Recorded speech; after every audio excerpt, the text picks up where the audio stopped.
Hey everybody, sorry about that little black screen there for a second. I forgot I had to hit a transition button. It didn't do it itself. Welcome back to Tomes of Isolation. I'm Matt. I'll be running us through this story again. I fixed the camera. There, maybe that's better. That's good enough. I will be running us through the story again. Tonight, we're back to Vampire the Masquerade Night Road, where Ransom? Ransom. I'm pretty sure it's Ransom. I don't remember my character's name. We can look at that in a second. He is helping the Prince of Tucson deal with some stuff. And then he has his faithful wolf, Moon, who is also, doing stuff and being cool. So, welcome everybody. Before we get too deep into stuff, a couple of things I wanted to touch on. Thanks, Nightbot, for saying that, because that's where I was going first. We are still raising money for Riley through Extra Life. We had a 24-hour game-a-thon over the weekend that was more like 22 hours, and Matt fell asleep because it was long. You should definitely check that out if you have a chance. You can still donate and get the incentives if you just go over to the link there under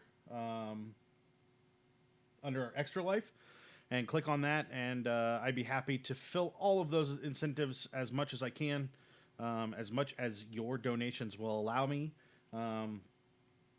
So check on that. Also, this week on Thursday is Growing Shadows, and then at a slightly earlier time on Friday, we will have from 7 p.m. Central Time until 9 p.m. Central, Matt Plays, where I'll be playing Solasta, Crown of the Magister.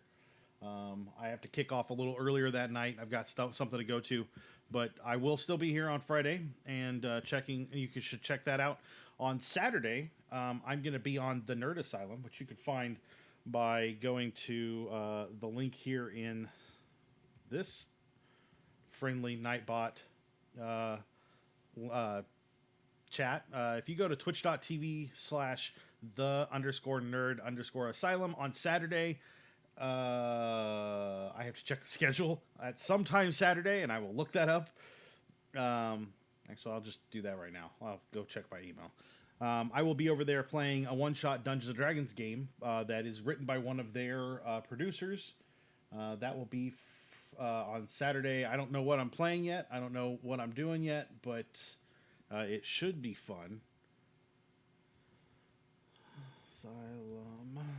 There it is. Looks like Saturday at 8 p.m. Eastern time until midnight Eastern. So come check out that game on Nerd Asylum. I will be playing that. It'll just be the one time. We'll go through the 4 hours, and that'll be it. But that should be fun, so you should definitely check that out. And then I don't think we have anything else special going on, although my cat would like to announce his presence and wants everyone to know that he is most dismayed that I have not figured out what he wants. Who knows what it is? He's probably just mad. So, yeah, we're going to get into the story. And I can see that we've got the Mooncrow and John and Roxy. Looks like people are starting to show up. So I did all the preamble stuff before people were here. That's the perfect time to do it. I was kind of burning time to give everybody a chance to get here. Good. Excellent. Vampire the Masquerade, the Night Road. I don't remember where we were at, but let's look at my character sheet real quick. So I'm still, a gangrel. I've eaten recently. I think I just finished up at the hospital with people. I wish there was a last time on button that we could click. None of my stats have really changed that I could see, although I do have the chance to. I think I was going to learn some powers from the Brujah. Oh, I went to sleep and I was about to have a bad dream. That's good. Good to know. Let's look at how my relationships are going. Second Inquisition. My hostility is low with them, which is very good. We should keep that way. Although Julian and the Camarilla are both poor, which, screw them. There's an H at the end of Brujah. Brujah. unless you're actually speaking Spanish, and then it's no H at the end, because that's actually how you spell it. I've got some cash, which is good because I'm gonna need that. I've got some experience. I don't know how to spend that yet, but I do have 6 experience points, which is kind of cool. I like that. My Haven is a parking garage. My BMW 3 Series is doing pretty good. Got a knockoff watch and a leather jacket and a flip phone and a duffel bag and some maps and guides. That's all good. Oh, I guess I could go to journal and find out. Oh, no, that's not it. I have to go do that and then go back here. There we go. And then that'll be it. Yeah, so that kind of lists everything. Yeah. So we just went to sleep. You're right, Roxy. We just went to sleep. Yeah, I hope not either. And I read through this dream, I guess. That day you dream of flying, but this isn't a regular flying dream. No, this isn't even a dream, a memory. Or is it real? You're in an old single-engine prop plane high above the desert. Oh, hey, thank you, David, for continuing your subscription. That's 4 months for you. That's fantastic. We really appreciate your dedication to the channel. Even though you're on it, we still appreciate you. So thank you very much. There we go.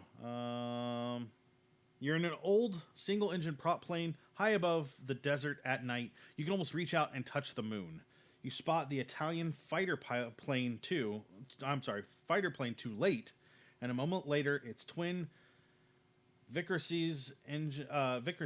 are ripping into the wings of your Albatross D3.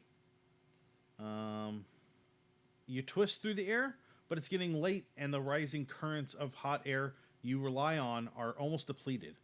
Bullets shred your engine. The black smoke would choke you if you breathed. For the past 3 weeks, it had seemed as if all of the Sahara held only 2 planes. In seconds, you realize it will only hold 1.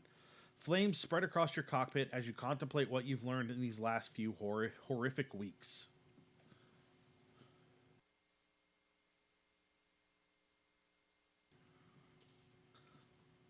If there's one... Oh, so this is May 1916. That's good to know. If there's one thing centuries of war have taught you, it's that you miss the good life.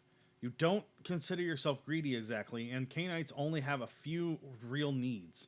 But a nice haven where dappled moonlight spills down into a scented garden, soft music and softer silk, security, peace, wealth, contentment, maybe a few fat gold coins to let slide through your fingers. By God, is that too much to ask of the world? I think these are memories from the people that from the person I diablerized with Julian. This is going to have to be my guess. I just want some money and material comforts. Let the pleasure of civilization flow through me and let me escape the ugliness of poverty. I like the finer things. I don't exactly need them. I defy this belief. Yeah, I'm leaning towards 1. I like comfy things, so we'll go with that.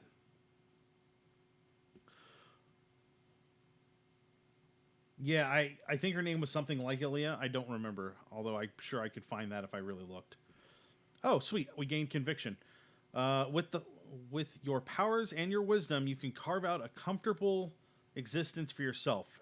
When this war ends and you can return to civilization, that is exactly what you vow to do. No more desert death marches, no more burning engines. Conviction gained. Wealth and comfort are worthy pursuits. Fantastic. All right. So actually, I'm going to go look at my stats real quick to see what that looks like, because I want to...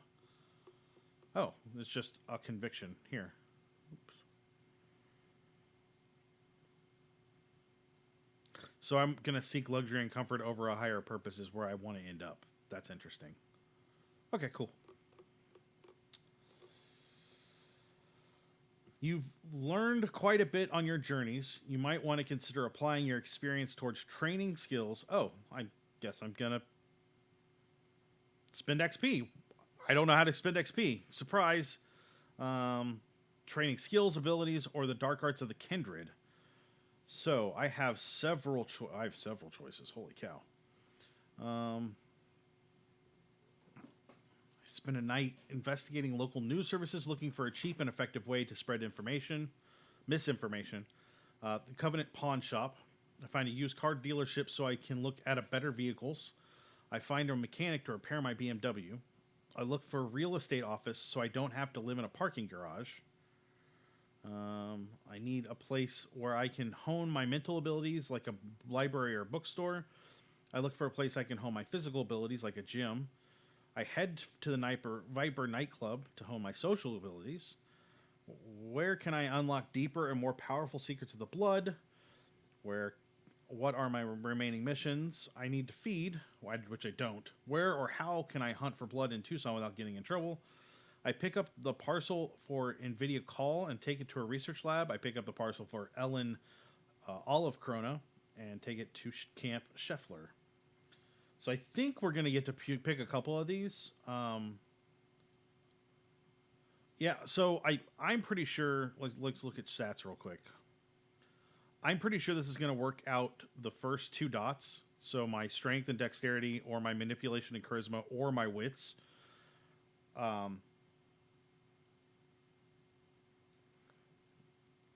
Yeah, I think that before we go on with the missions, I think we hit. I don't know. I like to be able to fight so I don't die. I'm kind of worried about that. But I want to unlock some powers of the blood. I think that's a good idea. Finding where I can feed is important. I'm currently not hungry, though. So, my hunger's a 2 out of 5. That's not the end of the world, though. I'm going to unlock some powers of the blood, though. Let's see what I can do with that. Hey, if you can, go over to our Discord. It's great. Oh, I got 2 more experience. It's fantastic over there. You should definitely check that out. We have fun stuff over on the Discord, and we talk to each other, and you can talk to us. And Roxy's really into Schitt's Creek right now, so you can go talk about Schitt's Creek. Because there's a whole channel just for Schitt's Creek. I know that the Venn diagram of people that watch this show and people that love Schitt's Creek is very, very close to a complete overlap. I'm positive. A vampire's haven is where they can escape the sun come dawn. It's also where you can hone your supernatural powers. However, this dingy converted office in the middle of a parking complex isn't really a haven. You've struggled to master the supernatural arts while on the road, constantly running from place to place. But now you're in Tucson for at least a few months. It might be time to put down roots here and establish a secure haven from which to develop your powers. You only have a cheap room. Maybe something nicer and more secure will help you advance to higher discipline levels. Okay. So I could get my next level of Protean. So I have 8 XP. I could get my next level of Protean for 4 points. I don't know what it is, but that's okay. I could get Fortitude for 2 points. That's going to make me harder to kill. And I could get Animalism for 4 points, the next one of that. And then I can look up what the other disciplines are. Presence is going to be talking. Potence is strength. Obfuscate is hiding. And celerity is speed. I don't know what they do exactly in this system because I haven't played the 5th edition and they changed it some. Hold on just a second. Forgot to pour my soda before I started the stream. That would have been helpful. I am leaning towards, for survivability, Fortitude, and that still leaves us 6 XP to maybe look at other options for something else. Because social skills is probably a good idea, but physical skills might not be bad. You like Protean, David? I do too, sometimes. I don't know what the next one is, because I already have freaking claws. And I don't think it's a full... There are only 3 dots, so like next one's got to be like animal. And then I assume the last one would be mist form?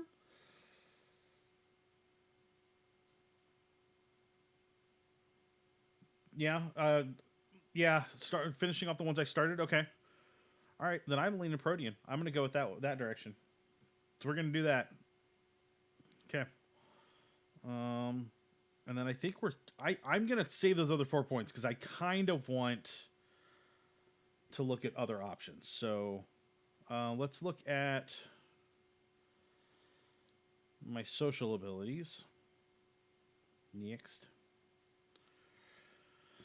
You tune the BMW's radio to hear the news. This is Melpomene Shin, and you're listening to Mel at Midnight. Big news out of Phoenix, where St. Basil's Hospital director Chance Corelli has been arrested for her part in an opioid trafficking operation. As you know, listeners, St. Basil's has been a blister on the inner thigh of Phoenix for years. And also, as you know, it's illegal to steal drugs from a hospital and sell them to criminals. We wish Dr. Corelli a long life behind bars for her terrible crimes. Will this change in leadership make St. B's any better? I doubt it. So I've got 4 points to spend. Oh, hot chihuahuas. Okay. So raising charisma or manipulation are going to be rough. I feel I know what you just said, Roxy, about working on the things I've got, but I feel like Streetwise is important. I don't know. I almost want to leave the Viper and not do anything because I was hoping to up charisma or manipulation, but that I don't have enough XP for that.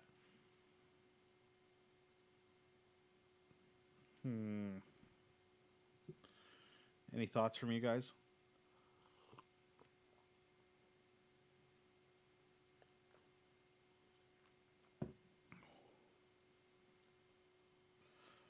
I gotcha. So I do have a dot in subterfuge. I'm feeling like a point in Streetwise is going to help me. More knowledge of the street is always good. Yeah, that's where I'm going to go. And then I'm going to go back. I want to go see about the Covenant Pawn Shop. I think that an ally there would be good.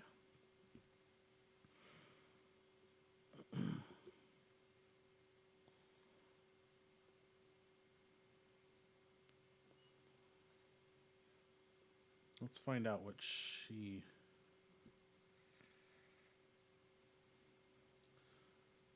dare I consider making Alina my ghoul? I talk obliquely about... I can't get that laptop. Do I want to get her as a ghoul? I kind of do. She's kind of awesome. Yeah, I'm going to do it. Why not? The conversation is slow, careful, and deliberate on both your parts. Alina knows you're not like her daytime customers, but she's dealt with enough frauds and swindlers in her life that she's not going to trust you, whatever you do or say, without proof that you can help her. Finally, she says, "Step outside with me, Ransom." You head into the parking lot where you bought your BMW 3 Series. She pulls up her collar over her red leather jacket and fills with a pin, the nervous habit of a former smoker. You guess. "I'm having problems with my supply chain," she says. You glance back inside. Covenant is well stocked. "Someone not paying you, you guess?" "Not that," she says. "Someone's trying to sell. Too much, too fast. My contacts are dumping all sorts of hot shit on me. Stuff I don't want. Stuff I can't get rid of fast enough. It's drawing attention."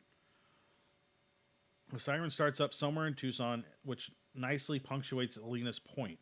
"I need someone to have a conversation with my suppliers." Okay. Oh, like an actual conversation, you say? "What? Did you think I want you to fucking kill them?" Alina says. "Jesus Christ, Ransom. I know you think you're a wizard or something, but I don't need anyone killed by witchcraft. I need to bring someone new around, someone who will scare them because they don't know you yet. Then I can reason with them, and then I can speak to the boss." Her plan makes sense. Alina's contacts run through a powerful Ukrainian mobster, so you just need to talk to him and tell him to stop using Covenant Pawn Shop as a dumping ground. And to talk to him, you need to talk to some of his underlings. Talk, Alina insists. This isn't time for violence. And if you succeed, well, from the way Alina's looking at you right now, she wants a taste of whatever power you have. If you can pull this off, she's yours. I don't see a reason I can't do this tonight. So I kind of want this ghoul. So let's go do this. See how badly it goes. Yeah, I'm with you, John. Alina smiles and outlines how you can approach Victor, the mob boss who handles black market distribution in Tucson. You've heard the name Victor the Ukrainian in connection to Tucson's Toreador. You're not sure, but he might be loosely connected to the Camarilla here. So this mission definitely can't end in bloodshed. Well, that sucks. But before you can end this confrontation in not bloodshed, you need to meet Victor. Elena outlines 3 approaches to the boss of bosses. The lowlifes, who handle the actual deliveries, the mid-level businessmen, Elena's peers, though they're deeper in Tucson's criminal, or Arizona's criminal underbelly than she is, or the underboss, the men directly below Victor. Dealing with the petty criminals requires street smarts. Hey, good thing I got street-wise and low cunning, and negotiating with the middlemen calls for straight-up persuasion and the hard sell, and you'd have to meet the underbosses at the cottage, a high-end supper club, and impress them with your manners. The higher you go, the harder it'll be, but the better placed you'll be to speak with Victor if you are able to finagle introductions. And bring cash. They might want inducements. However you approach this, you'll need enough blood in your veins to make Alina your ghoul. You can't just burn Vitae. I don't remember what my wits is.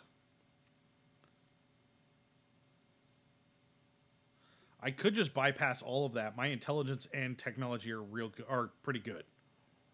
My charisma subterfuge sucks. My manipulation persuasion. Let's go look at my wits. Yeah, my wits is a 1. My streetwise is a 1. Yeah. Yeah, I'm going to go with the hacking and finding out where Victor is. You hop in Alina's pumpkin orange Datsun 240Z and drive to a bland-looking glass-fronted building on Congress Street. It all looks very legitimate, except the lights are still on in the middle of the night. The gate guard greets Alina by name. When she parks, he's wearing a pistol under his windbreaker. Follow me, Alina says, adjusting her own weapon in the waistband of her jeans. The 2 of you take the elevator to the 5th floor.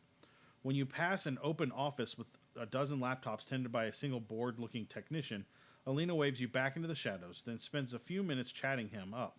Her flirting is so callous and calculated that you can't believe it works, but it does. Charmed, he leaves to run an errand for her. You have 10 minutes, Alina tells you.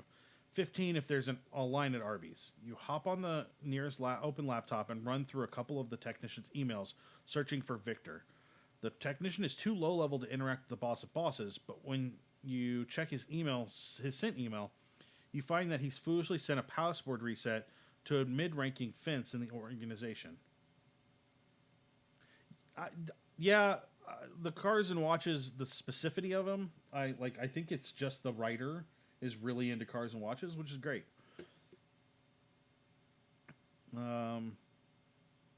Most of that guy's emails are in Ukrainian, but you spot Victor's full name in one email, plus an address you can't read. That's it, Alina says, leaning over your shoulder. That's his yacht. Oh, and this is all about him. Very useful. She snaps a picture of the email with her phone. Then the 2 of you get out of there before the technician returns. You head down the elevator back to Alina's Dodson. You're so pleased by how well that went that it takes you a few minutes to remember you're in Arizona. His yacht, you finally ask? You're not exactly sure what an old tanker ship is doing in the middle of the Arizona desert, 20 miles west of Tucson. But soon enough, you see its black bulk rising against... Somebody was like, you know, it would be awesome. I would live on a freaking boat. And then the DM was like, guys, we're playing in the desert. He's like, so? I want the boat. And that's how we got this boat in the middle of the desert. That's exactly what happened here. But soon enough, you see its black bulk rising above the purple sky. It looks like a Soviet hulk abandoned on the shores of the vanishing Aral Sea, but you see signs of recent activity. Tire tracks in the sand, the shadows of armed men on the deck, and cameras hidden among the cacti and scraggly trees outside. Alina calls ahead. A garage door opens in the hulk, and she parks her Datsun between a top-of-the-line Tahoe and a powder blue Ferrari Daytona. You reach to the top of Tucson's criminal hierarchy. if Alina can't get help stopping the hot goods deliveries here, she can't get it anywhere. The garage is cleaner than a Rolls-Royce showroom. The cleanest blonde you've ever seen is waiting for you in an immaculate business formal ensemble, the same color as the Ferrari. Olga, Alina, Olga says. They just glare at each other for a few seconds, then Olga smiles like invisible hooks are forcing her cheeks to move and says, Victor is in the gym. You know the way. Wait, if she knew the way, and how... Whatever. Don't touch my car, Alina shouts behind her. She leads you down a 2001-looking hallway to a floor-to-ceiling plexiglass wall. Victor is inside playing racquetball. He emerges, hair silver, skin bronze, athletic outfit gleaming white despite the sweat on his face. A few minutes later, and smiles with greater warmth than Olga, but with equally white teeth. He and Alina exchange a few brief words in Ukrainian, and Victor's smile faded. And who is this one? He says in English, pointing your way. Do they hold an equity stake? They do not want my shop filling with your shit, Victor, Alina says, momentarily losing her composure. And with that, Victor dismisses Alina as if she were a child throwing a tantrum instead of a businesswoman threatened with disaster. It's up to you, and you consider how to approach the negotiations. You have not met Victor before, but you know how princes think, even mortal princes. At least you hope you do.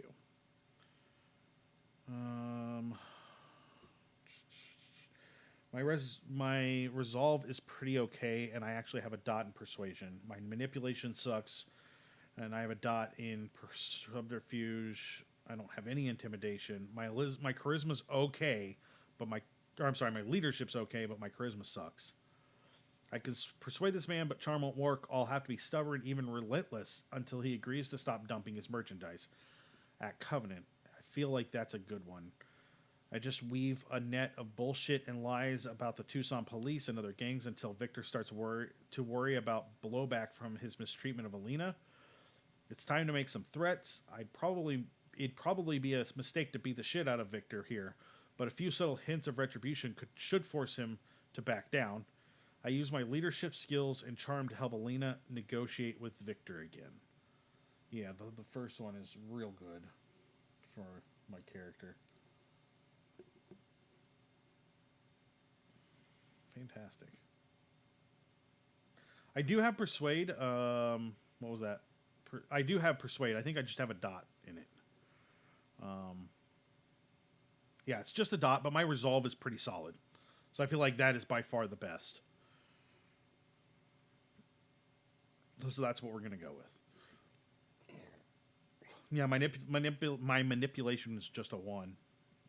You start talking, explaining what Alina has no doubt already told Victor about how the stolen goods he's dropping off are drawing too much attention.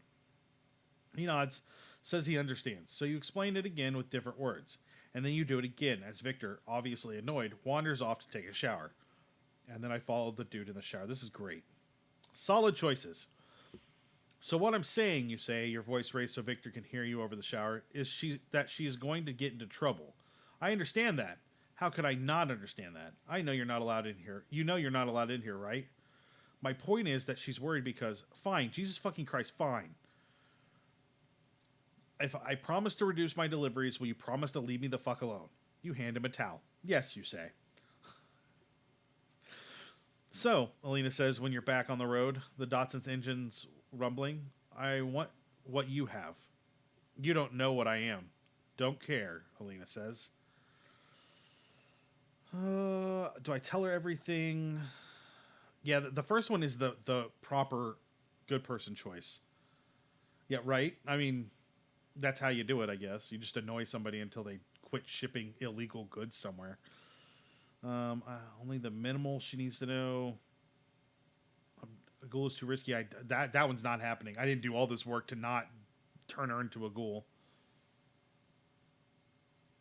I like the first one, maybe the second one.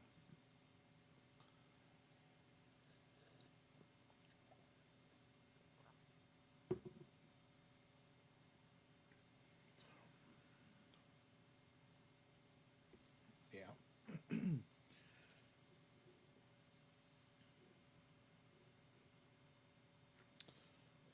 Thanks, Nightbot. I was just getting ready to do that. So Nightbot wants to remind you that I'm still doing stuff for Extra Life and Riley Children's Hospital. You can check that link out right there and go and donate. We've got a goal of $500, and I don't remember where we're at, but it is not quite there. So actually, the number on there is not quite right because I have somebody that's going to match a donation from the other night or from yesterday. So we're at 140 out of 500. We're going to keep trying to raise that through the end of the year to get to the $500 mark. And every cent of that goes to Extra Life and Riley so that they can keep helping kids here in Indianapolis. So I'm gonna do number one. Fantastic. You're starting to get worried. The Masquerade is growing thin around you. Any more mistakes, and you fear that hunters will find you. And when they do, they will strike without mercy. Pull over, you say, when you find an abandoned gas station. You tell Elena everything she needs to know about the kindred, about Clan Gangrel, about the curse and the gifts of blood, about what your blood can bestow on a mortal, immortality, unnatural strength, and the promise of unlocking still greater secrets, all in exchange for devoted service. Don't waste more time, Elena says. You open your wrist. She doesn't even hesitate, latching her lips onto your wound and drinking deep.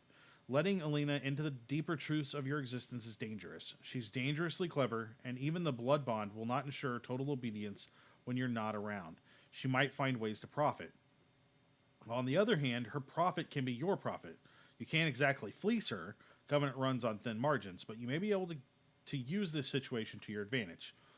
She's still taking blood. You yank her away. Her lips are bloody and her eyes are fever bright as you seal the wound. Take me home, you say. Your first order. Elena is not bound to you yet, but she wipes her lips and obeys. I can buy stuff.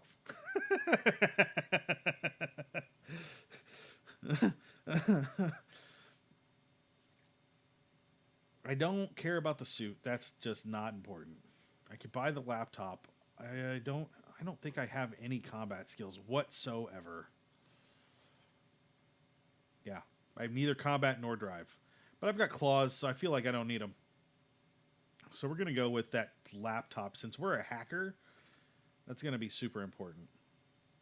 You're sure you can handle it? Elena asks, like it's a Dodge Challenger Hellcat instead of a plastic rectangle. It's hard to say no to this little machine. It's perfectly put together, it's easily customizable, and it even looks like an Atari portfolio, like in that old movie. You'd make the purchase and slide it into your leather jacket. I don't care about those. Oh, I have a laptop, but I want to put together a complete intrusion, infiltration, and spoofing kit. Can I see what they have here? Let's do that. That sounds like a great idea. That intrusion kit is expensive.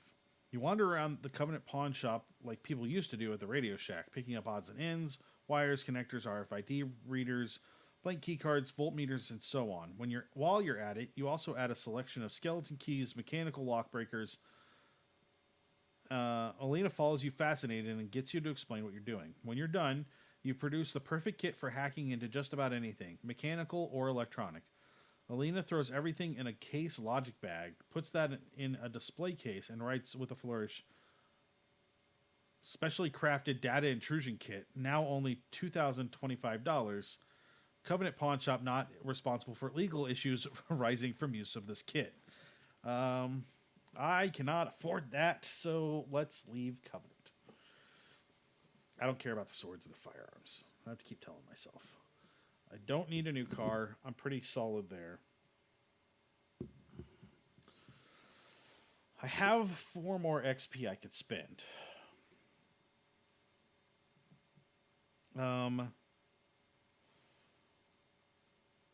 Do we want to maybe talk to a real estate agent? I want to talk to a real estate agent, see if there's a way. What's my hunger? My hunger is freaking high. Let's go feed, because that's pretty important.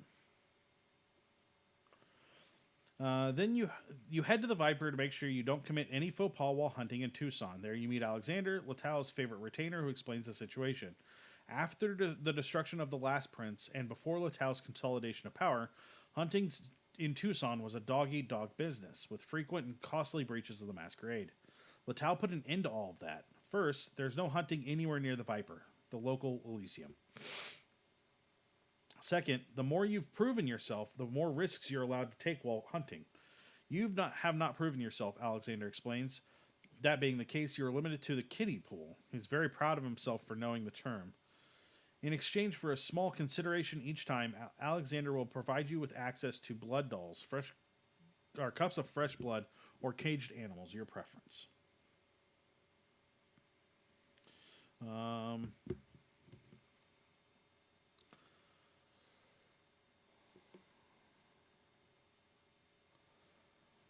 Ugh. Yeah, I know that's fair. That's a fair system. I know I can hunt, but who knows what idiot fledglings are running around. Latel is right to keep them on a short leash. So it sounds good.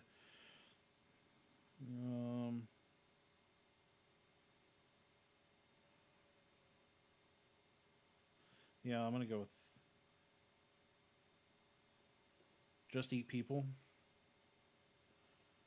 Yeah, I'm gonna go with the third one. I'm pretty sure, unless you guys really think we should go with something else.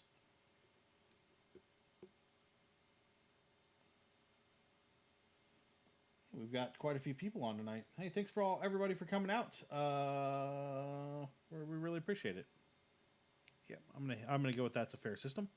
Fantastic. I'm glad you understand, Ransom, Alexander says. Perhaps over the decades you can prove your decades. Like crap, I'm doing all his freaking work. Whatever. I would not be a good vampire. I have no patience for this crap.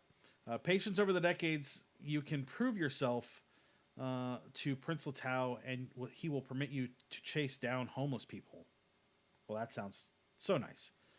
Until then, let us turn to the issue of remuneration, since we cannot provide this service for free. After brief negotiation, ferocious but not uncivilized, you and Alexander agree to a payment of 105 per drink of blood. If you want to reduce the price, you'll have to improve your standing in the Camarilla. The ghoul opens a ledger. My only question is this. Do you prefer the blood dolls, the live prey, or stored blood? I know you prefer live prey, but more and more kindred these nights are squeamish about what they are. Oh, yeah. That's... he's the prince's ghoul and part of the Camarilla. Like, this sounds pretty good. I'm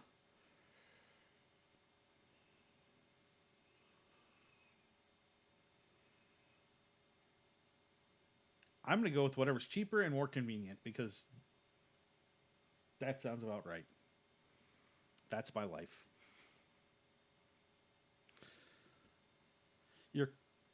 How very courteous of you, Ransom, Alexander says.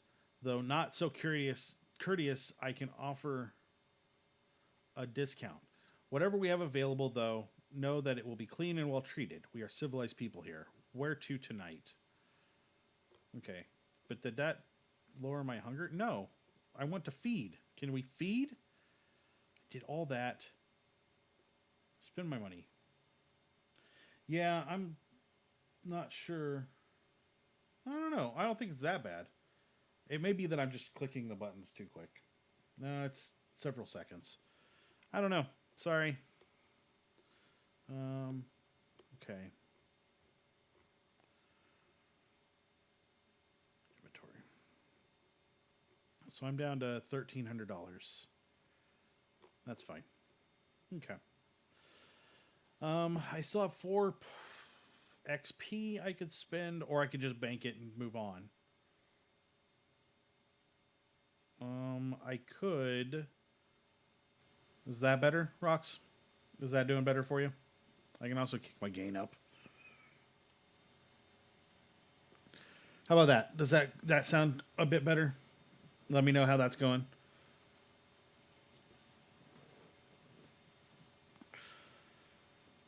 Yeah. Sorry, I'm trying to keep it from picking up a bunch of the background noise. Because, maybe you guys can't hear it, but I can see it in the bounce. But my fans are running a little on the loud side. I think I stressed them out over the weekend. Either more stuff or either more blood stuff. So if I do more blood stuff, I could get another dot of animalism, or the first dot of Well, let's see. Let's go see. I'm always up for blood abilities, although there we are. Huh, that's weird. Yeah, I will keep it up. I'm not sure what was causing that, other than it was just low. So the next out of I spent a point of XP to get a ghoul. I forgot about that. So if I want to get one, it's gonna have to be fortitude. Although celerity might not be a bad idea. I just want to look and see what celerity does. Celerity is 2 points. Fortitude is 2 points. Yeah, fortitude is probably a good idea. Let's go ahead and do fortitude because that's gonna. I like that. That's a better spread. And then I'm gonna go to get my BMW and go somewhere else. I have 1 point of XP left, so I'm good there. I don't think I'm going to be able to pick anything else up, really, other than maybe some abilities. Oh, you want me to go back and look at Protean? I can do that. I don't know that there is one for that. Is there? Oh, Matt, there we go.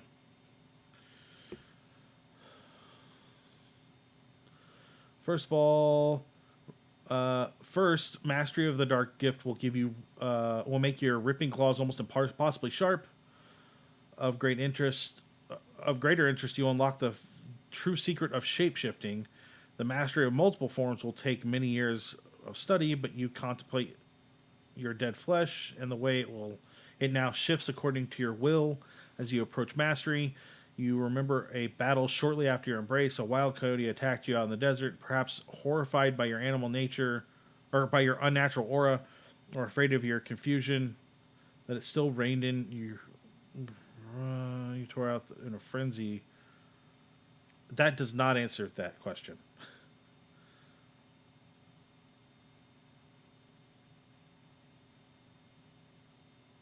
Huh. I have no idea what I got there. I think that's the next dot, maybe. Who knows? The next dot is 6 XP, which means we could probably pick it up the next time it lets us spend XP.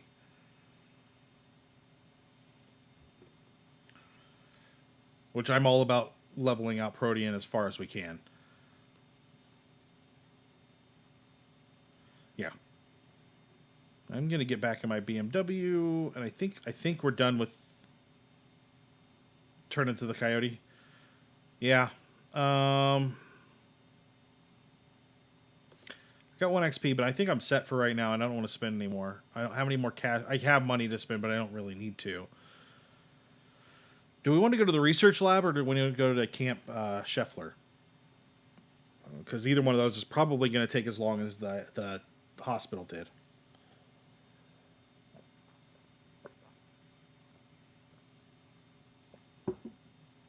Although I feel the research lab is probably going to deal with technology more.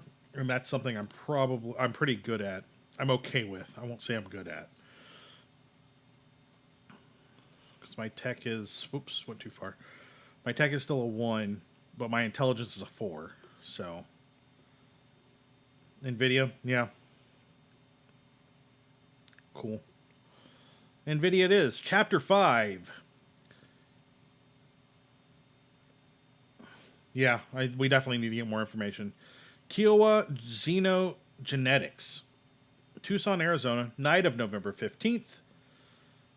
Sunrise is 6:53 a.m.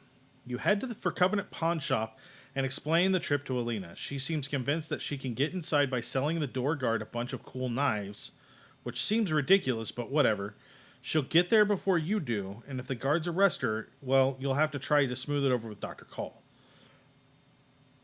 The parking lot outside the Viper is a mess, even though it's too early for the party to really start. As you turn in, you have to slam on your brakes as a piss yellow Chevy Nova SS roars past you and accelerates the wrong way down West Alameda. Do I have to make the roll down the window gesture? A clear, slightly accented voice says, "Do people still understand that, or is it an anachronism?" Prince Latau himself is standing outside dressed in white and flanked by mortal flunkies you remember from last time. He tries to say something, but GMC Denali rumbles past you, and he has to wait. Finally, he says, "You have 2 deliveries this time, Ransom." 2 deliveries means 2 payments. Is there a problem? Anything I can do to help with? Or anything I can help with? If I can impress him, I can improve my position. Improving my position does save me money overall when I have to feed. What's changed after what happened to Latau's ghoul Miguel at St. Basil's? I need to know more about the dangers out there. You look dashing. This, it's going to be the last one. You guys are going to vote for me to hit on him, which I'm fine with. But that's going to be the vote. I can already feel the vote going that way.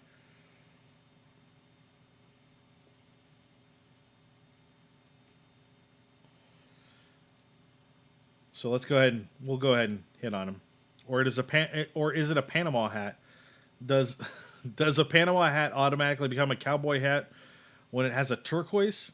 Anyway, your response is drowned out by a Kawasaki bike that revs up and takes off. At least its rider goes the right way down the street. This will help you if Dr. Caul is difficult, Prince Latau says, handing you a letter of introduction written on vellum in Latin. The laminated English copy is for the faculty's human security. It basically says that no one should stop you from speaking with Dr. Caul. It's good to feel important. He also gives you a portable push-button lockbox that contains the actual message. What about the other delivery? You ask. Someone will find you on the road. Look for a red Corolla. That's dangerous and complicated, but Prince Latau has already walked away to talk to another courier. There are, 5 in this parking lot? You don't recognize any either. Most of them must be Prince Latau's personal flunkies. What the hell is going on? You push it out of your mind. You know where you're going. Whatever finds you on the road will find you. You peel out. Why is everybody peeling out of this parking lot? It's a 9-hour drive, and you've reached motels and abandoned buildings starting at Albuquerque. Researched the motels and abandoned buildings starting in Albuquerque in case of traffic or trouble leaves you stranded. Fortunately, traffic is light. You drive east on 10 past the spot where you ditched your Honda CRX. Idly curious, you spend 20 minutes exploring the abandoned filling station, but no evidence remains of your battle against the White. Julian texts you as you're heading back to your car. She's going to turn you into a newt when she learns the Eagles cut her off. Before you can respond, another text. Get her on our side, or try to recruit her scholars, scientists, etc. I need good people, and unlike some usurpers I could name, I don't spit acid at people when I lose my temper. An hour later, he texts, learn everything you can about the facility. Collect blood samples if possible. I hear she's captured a witch. I don't believe in witches, but check it out anyway. 20 minutes later, a final text. I've ruined another one of your phones.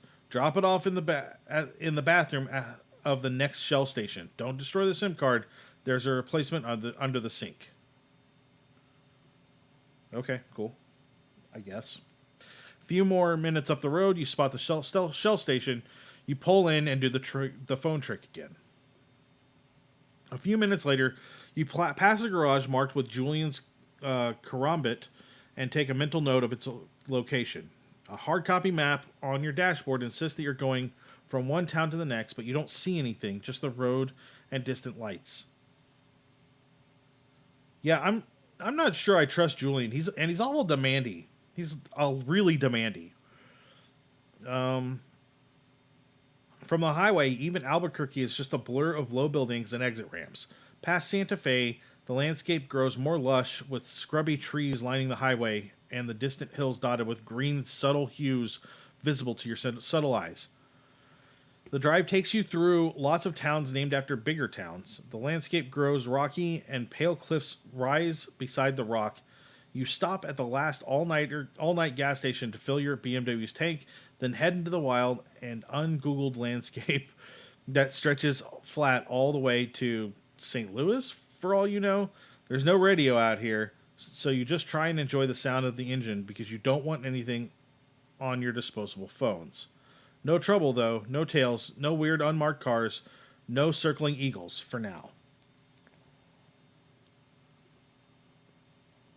Yeah, right. He just showed up, and then like one, how does he know? Because we didn't, unless the story assumes we told him, which means that he is way too involved with the prince to know that and know where he's sending me.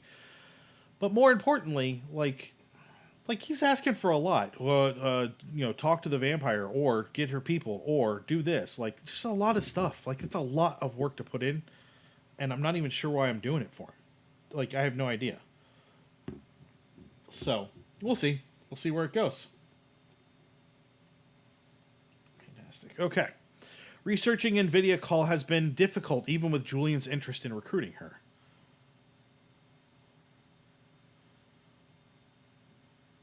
Yeah, that's what I thought too. Invidia first popped up in a major New York chantry as an errand girl for a far more powerful clan member of Clan Tremere. When the beckoning lured elders to the Middle East and the Second Inquisition destroyed the Tremere's most important chantry in Vienna, she grabbed as many resources as she could and fled into the desert. Like plenty of scholarly kindred, Dr. Caul's dreams of breeding animals with human quality blood. This is not a healthy relationship. It's true. It's true. I did just, ghoul some poor girl that owns a pawn shop. I'm not sure that's a healthy relationship either. Um, you're not sure if she's been successful, but you know that her facility, Kiowa Zeogenetics, has connections to biomedical firms all over the world. Too many connections, in fact. Those connections don't exactly represent a breach of the Masquerade, but the whole situation is too close to daylight for Prince Latau's liking. No wonder he's shutting her down. He'd probably wipe KXG off the map if he could. She isn't going to like that, and vampires tend to shoot the messenger. You're between towns, and you're in between towns, about an hour from the legal limits of Dr. Caul's territory, when headlights appear behind you. They're coming up hard. Moon, yes, Moon, warn me. Growls dangerously in the passenger seat, but you're already on alert. You instinctively put a hand on your duffel bag where you keep the data destined for Dr. Caul. The headlights blow past you when the vehicle spins out, throwing up dust and grit.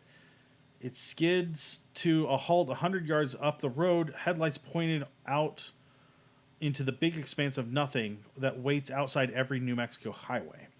You slow down when you see the red Corolla, or to be more precise, the maroon Toyota AE86. This is the car Latau mentioned. The little hatchback looks like it's in good shape. What is it, 85, 86? It's an import, regular left-hand drive. You slam on the brakes and swerve as a figure stumbles onto the road. You spin out just like the AE86 and sputter to a halt in the gravel. After that wipeout, you take a moment to line up your mirrors, then you back up so you're next to the Corolla. Carlos is leaning against his passenger door, looking ashen and clutching his stomach.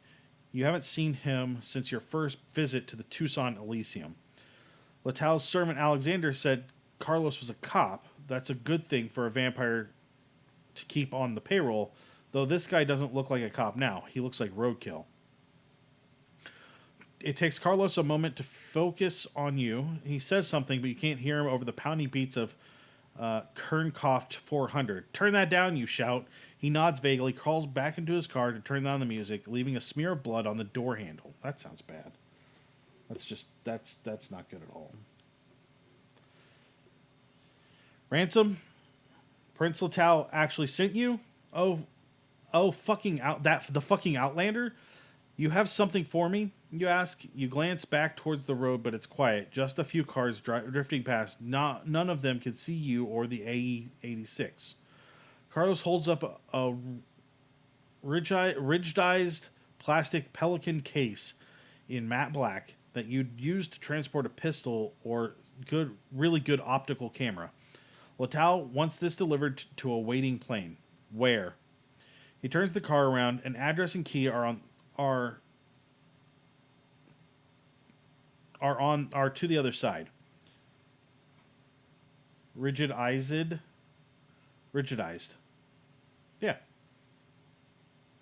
Ruggedized. Whatever. Ruggedized. Rigidized. No, it's got lots of ridges. It's like a Klingon's forehead. It's fine. Don't worry about it.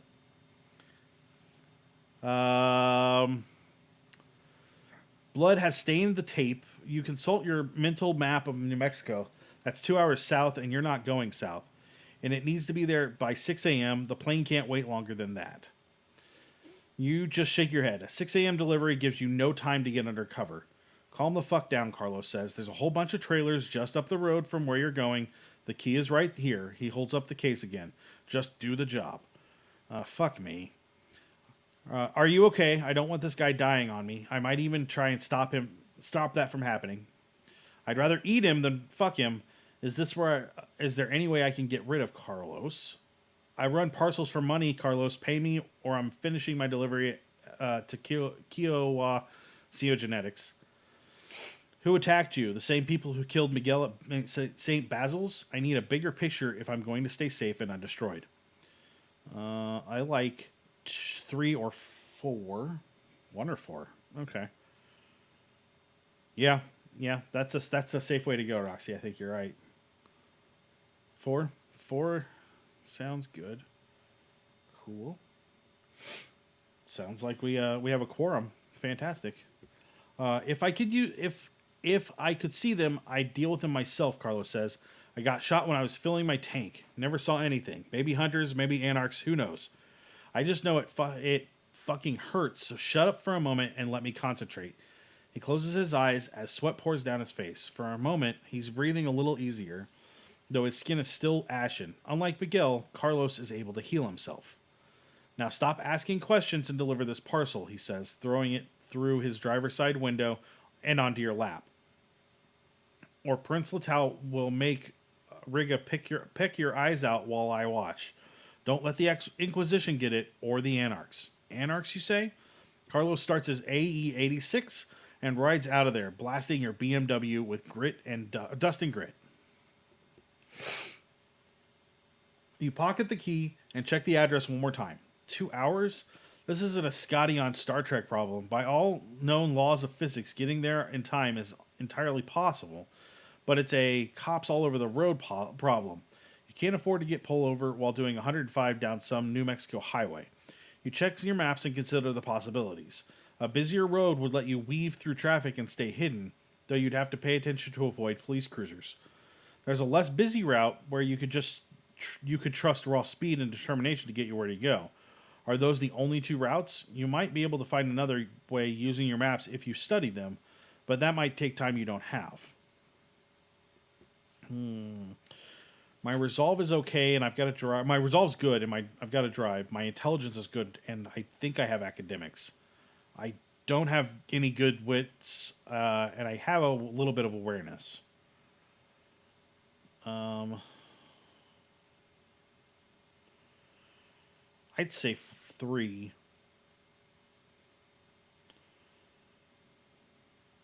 Yeah, I like 3. The nearly deserted road sounds really good.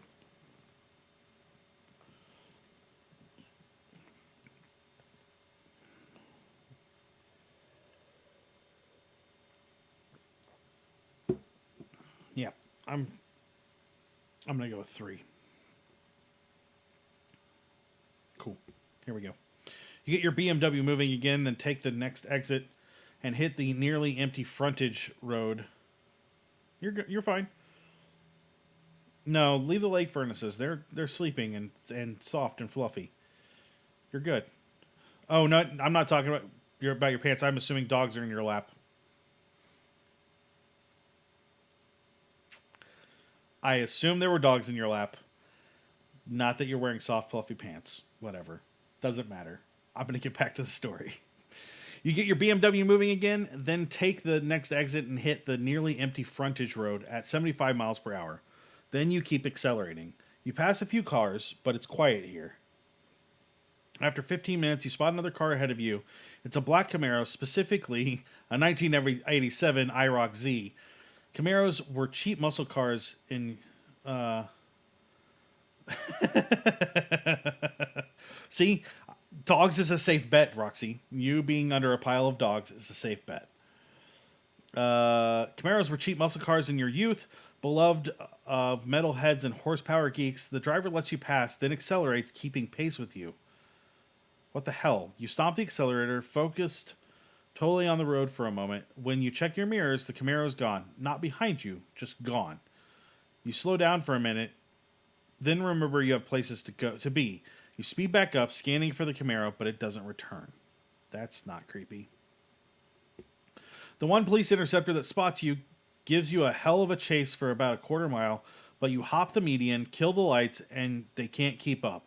You leave them in the dust, no doubt reporting your very fake license plate. You don't slow down until you turn off an unlabeled side road with 15 minutes to spare and race for your target, the Pelican case clattering underneath the passenger seat next to your duffel bag. Roxy, yes. You brake hard enough that Moon. No, not Moon. Why? Why would we hurt Moon? Hey, Aaron, thanks for joining us. And hey, Aaron, thanks for being subscribed for 9 months. 9. That's a long time. I think it's as long as we've been allowed subscriptions. So good job, fantastic. You brake hard enough that Moon yelps in surprise when the asphalt suddenly vanishes beneath your wheels. Nope, his name is Aaron. I refuse. I'm just going to call him Aaron from now on. All of his characters are Aaron, and it's just Aaron. He does play Aaron on TV. I mean, if I met Patrick Stewart, I might call him Captain Picard, so I feel justified. Brake hard enough that Moon yelps in surprise when the asphalt suddenly vanishes beneath your wheels, leaving you on a dirt path illuminated by starlight. You weren't exactly expecting a whole secret airport, but there's barely an airstrip ahead of you. Just a patch of hard-packed earth surrounded by jagged rocks in one direction and an infinite-seeming expanse of yellow sedge in the other. You're early. You can tell because you hear a buzzing whine overhead. You lean out the window and spot a small twin-engined light aircraft coming in for a landing. It should arrive in a minute or two. You drive your BMW into position so you can hand off the parcel as quickly as possible. You're feeling entirely confident until the floodlights hit you. Oh, good.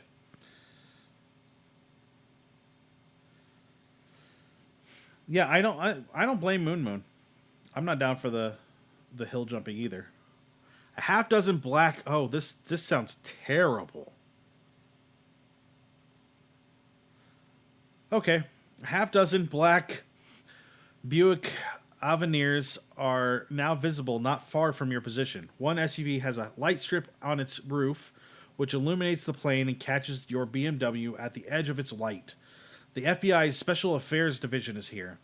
You're just getting ready to roll backwards when shots ring out. You duck, but they're not shooting at you. 3 wolves rush the SUV closest to the tall grass. One beast smashes right through the passenger window. A moment later, blood sprays all over the inside of the windshield. It takes you a moment to recognize them as kindred, probably anarchs. Well, at least it's not werewolves. That is fair. As the wolf gangrel swarm out of the devastated SUV, more appear from the darkness and rush the Inquisition on ATVs. Armed with old rifles and cheap submachine guns, they open fire with wild abandon, laughing even when they get hit.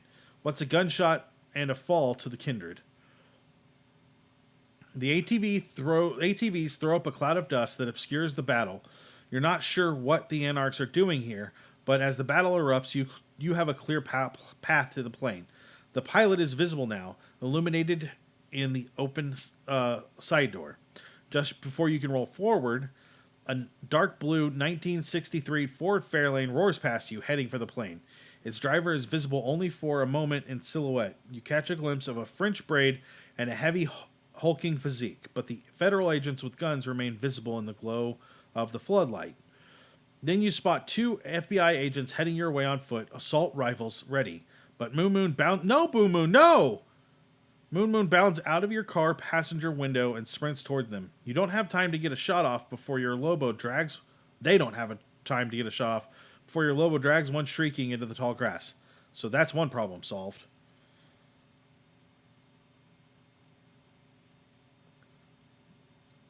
It's not an ogre. It's definitely not an ogre.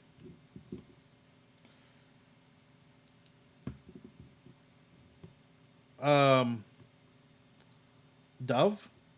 Are we talking about Dove? The airplane rolls forward, getting ready for takeoff, but the side door remains open. You can throw the parcel in if you can just get close enough. Dust from the ATVs swirl around the runway. So it's a race then. You need to get this parcel to the plane before the agents shoot the pilot to shreds. And you're doing it while Gangrel Anarchs rip into the FBI. You gun the engine. Dove, ogre, yeah, it's all the same. Even as you start to move, you analyze the field ahead of you. The raging battle to your right isn't actually your problem. Whoever wins, Anarchs or Second Inquisition, they won't be able to interfere before the plane takes off. The twin engine is moving faster now. Its running lights and the glowing rounded rectangle of its open door barely visible through the swirling dust. With the fare lane in the way, there's no clear path where you can just accelerate hard and get close enough to throw the parcel. The path ahead is rough, dangerously rough at one point, and there's a large bump in the road that you'd hesitate to go over even in an old Ford. I have several options. You know what? Fuck this and fuck Latau's errands. I ditch the parcel and get out of here before my car gets trashed. I steer into the dust cloud. That clever and deceptive maneuver will confound the Fairlane's driver and let me get ahead of her. That's wits, incandescent, or subterfuge capped by drive. My drive is shit. There has to be a straightaway where I can use the BMW speed. It won't be easy, but I look for a way that my wits is no good. My strength is no good. Well, crap. These are all bad. These are all bad choices. 1, 2, 3, 4, 5. My strength is 1. My drive is 1. Wow. So it looks like I steal my nerves and force that Fairlane off the road, even through the medium of a car, I know how to scare someone. Because my resolution is decent. My intimidation is non-existent. Yeah, my resolve is 4. And my intimidation is 0. But that still puts me at 4. Instead of 2 for most of the rest of these. Or less. My dex and athletics is 1 and 1, maybe? Yeah. My dex is 1, my athletics is 1. My resolve's 4. My intimidation is 0. My strength is 1, my drive is 1. My wits is 1, my awareness is 2, I think. Yeah, it's got to be a resolve. That's fine. Those mid-century cars are made with a lot of steel, so it's not likely you can do more than scrape the paint. But humans are creatures of instinct, and you know how to scare them. You wrench the wheel once, then back off as FBI agents shoot. They can't hit anything with the driver startled. Then you turn into the fair lane again, and the driver loses her nerve. She veers off right toward an oncoming Buick SUV. Both drivers wrench their wheels, and the vehicles clip each other with a scream of metal, then sputter to a halt. They're finished. You accelerate so you're alongside the prop plane. You grab the Pelican case and fling it in through the door. The plane lifts off. You spin your BMW around, blasting gravel and getting off the strip, driving right through the yellow sedge with your lights off as the Anarchs and FBI battle rage behind you. But no one follows you, and after a few minutes, you slowed down.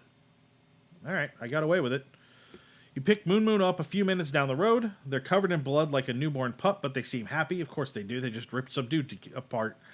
Another mission accomplished. You head for the mobile home community where you're supposed to have shelter for the day. You're inside an old Airstream with 15 minutes to spare. You spend it filling the bathtub for Moon. The next evening, you send your Lobo out to see if anyone followed you here. Nothing. You did it. You remind yourself that Latau owes you another $1,000 and get back on the road towards Kiowa Geogenetics. I don't know. I think that's worth way more than $1,000. You pass an old mining village, abandoned since cowboy times, and stop to mark its location on the map. A few buildings might offer you cover from the sun if things go badly. There are no signs, and the fence looks just like all the others, but you know you're close when the road gets better. When you spot a headlight in the distance, you instinctively kill the BMW's lights and pull over. Two Kawasaki ATVs rumble down the side road. Men with rifles and helmets ride the ATVs. They look like border patrol, but you know they're private security. Good ones, too, if those bolt-action Bad Rock rifles are anything to go by. Those are guns for people who don't miss. One shot will drop a buffalo or a vampire. You're just wondering whether to turn your lights back on and introduce yourself since you have all your paperwork in order when the guards take off, followed by a low-flying quadcopter drone. Another mile down the road, you spot the sheep. They look like regular sheep, except they wear tracking collars and they have 4-digit numbers painted on their flank. These must be Dr. Caul's zeogenetic experiments. You remember Julian's text. He'd like a sample. He's been courteous so far, but you haven't really impressed him. Maybe this is an opportunity. You're not sure you want to sink fangs into one of the xeno sheep, but there are other animals about. Now might be a good time to hunt. What's my hunger at? My hunger's at a 2. I don't necessarily have to hunt now, but I might want to.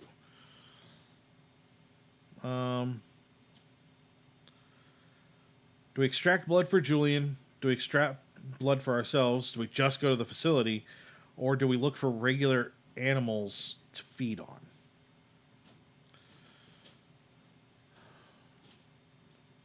Yeah, I don't know if I want to either, but if I keep pissing him off, I'm afraid that things are going to go bad, and then he obviously knows where I'm at all times because he's providing me phones. So maybe it's something to be... Nope, no. Roxy, you voted for 3 twice.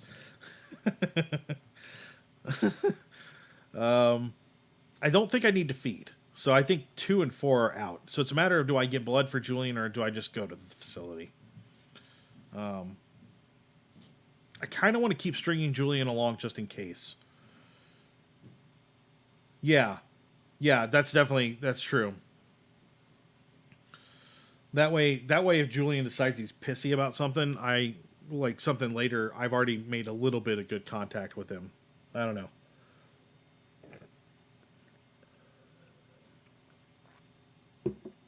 Cool. Number 1 it is. Just as you signal Moon to hop out of the car and stretch their legs, the zeogenetic sheep hurry away into the underbrush. You check the eastern sky. You make good time, and you still have a few hours before dawn, but there's a lot of territory out here. You need a plan. You check your folding knife, because while you have a blood and tissue kit, you'll also need a sharp knife to bring down the sheep. My resolve is good. My awareness is pretty good, so I'm actually leaning towards that one, just looking at the numbers. Although I could just get Moon to help. I'm trained in wilderness survival. That's not true. Moon and I will look for tracks. I'll have to be patient, but my keen senses will help me sniff out. That one's probably the one we're going with. I'll stay in the car and go off-road, taking my time until I see another sheep. My resolve and drive are okay.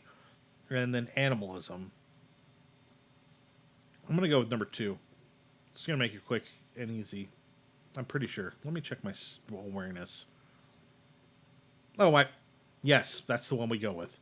My awareness is a freaking 3. I need to keep in mind my awareness is a 3. The sheep never has a chance. You and Moon dart out of the shadows. Your knife flashes. The animal falls with its throat torn open. Ignoring the temptation of the pumping blood, you position the vial under the fatal wound and wait until you have 100 milliliters. You'll hand it over to Julian once you get back in Tucson. Dr. Caul's facility consists of several structures. You see a long, low building of green glass and white concrete, trailers for long-term personnel, and a parking lot. With Elena's Datsun, but no Elena. I forgot Elena was coming. That's okay. There's also a little outdoor coffee shop with a patio. Behind the main building is a refurbished ranch a garage for the ATVs, and a landing strip for light aircraft. Why didn't they just have the plane come here? A high chain link fence dotted with security cameras surrounds most of the facility. Quadcopter drones drift overhead as you stop at the main gate. The woman guarding the yellow gate takes one look at your laminated introductory letter and immediately buzzes you through. You go ahead to the intersection and turn right. There's a trailer waiting for you, number 23. The trailer is clean and blandly furnished, except for the thick maroon drapes, which look like they were borrowed from a castle. They completely blot out the sun, though it still feels safer to sleep in the made-up storage space under the table than on the bed. Moon takes the bed anyway. Of course he does. Dr. Caul knows you're here, but you don't have time to worry about that. To worry just yet. The moment the sun crosses the horizon, you're asleep. Once you're dressed and cleaned, you leave Moon and walk around before you head inside. The main facility security right now is just one guy with a holstered pistol and Tajtik, a curved Klingon knife. Oh, that makes okay. Next to a metal detector. He's watching his laptop in a big atrium with shiny faux marble walls and lots of glass. It's probably busy during the day, but right now it's quiet, though not deserted. Outside the main facility is a detached security office and a little cafe. There's a gap between where the fence doesn't cover, though there are cameras everywhere in that direction. No one seems to be paying much attention to you, though the quadcopter drones keep you company. No threats, at least not yet. You pass through security. You enter a large circular room illuminated by a giant red hologram of a hemoglobin molecule. It's labeled KXG, Kiowa Xenogenetics. A party is in full swing. 20 scientists and technicians are chatting, drinking wine from fancy glasses, or gathered around a baby grand piano where a man in a tweed jacket is playing ragtime. A whiteboard reads, Congratulations, Dr. Takahashi, on your, and then a complex formula. You spot a few equations you recognize from your academic studies, but whatever Dr. Takahashi discovered is beyond your immediate grasp. Oh, well, hello. This must be Vani. You must be the courier, a young woman says. I am Vani Anand. Dr. Caul will be here in a few minutes. Until then, help yourself to some wine. And I apologize beforehand if anyone badgers you. We're trapped in here for months at a time, like Antarctic researchers. And anyone new is interesting. Vani isn't really dressed for a party. She's wearing a loose-fitting work shirt full of pins and notebooks, though she put on gold earrings that sometimes gleam red in the holographic light. Before you can chat, Vani gets a text and excuses herself, leaving you at the edge of the party. You scan the crowd, contemplating how to make a good first impression with these people. Dr. Caul will react badly to information you're carrying, and you don't want your behavior to make her mood even worse. I scan the crowd for threats. Any weird sorcery on display. I'm always interested in the weird stuff. Any masquerade violations. I hate to be a narc, but even this far out in the wilderness, we can't have sorcery out in the open. I'm looking for threats. Like, that's not a... Yeah. I'm solid on one. No threat. Or let's look for threats. They look pretty harmless. Most of the scientists look well off and well fed. There's an old money smell to the lot of them, from the WASP doctors listening to ragtime on the piano to the comfortable-looking computer scientists, most of them immigrants from India or Pakistan. Everyone seems pleased with themselves and a little bored. Everyone except for one red-haired woman who skulks in the shadows, pale and sullen-looking. She has the wan look of a blood doll, but her blue eyes are hard and wild as a trapped wolf's. She wears long moss green cardigan that she keeps pulling down over her wrists and silver rings with occult symbols. You can only read part of her shirt under the cardigan. ECT Tech ACE Traded. Latin? The Tremere are a bunch of creepy warlocks, but they normally hide better than this. No wonder Prince Letal wants this place shut down. As the crowd moves, you spot Alina. She's hawking her knives at a little stand outside the party. Two security guards are arguing about whether to buy the Doc Tog, that's the Klingon blade that pops open, or the larger but simpler Mek'leth. She waves you away when you approach and starts upselling them to the Batleth. You wonder whom to approach and what you want. Potential allies for you and Julian to uncover the secrets of this place, perhaps to increase your own power. Or maybe you should just try to put Dr. Caul in a good mood for your inevitable meeting. There's a lot of Klingon stuff in this particular chapter, but we went and visited a bunch of nerds, so I feel like maybe there's a reason. My intelligence in academics is good. My charisma and persuasion sucks. My manipulation sucks, but my technology is okay. My resolve is good. My investigation's not. My wits are crap, and my awareness is good. I'm leaning towards intelligence and academics. I corner the witch and impress her with my knowledge of the occult. I need powerful allies and want to know more about this place. That actually sounds like a solid plan. Yeah, number 2. Yeah, that's what I'm going with. Yes, the 2. The redhead looks you up and down, and her face flashes through a dozen expressions in a second: hate, fear, longing, contempt, fascination. She's insane, but there are 1,000 ways to go insane out here, and you don't know exactly what's wrong with her. She finally settles on an expression of cool contempt. She plants her hands on her hips, and you can read her entire shirt. Reject technocracy, embrace tradition. Her wrists are covered in intricate scars. So, she says, what the hell are you?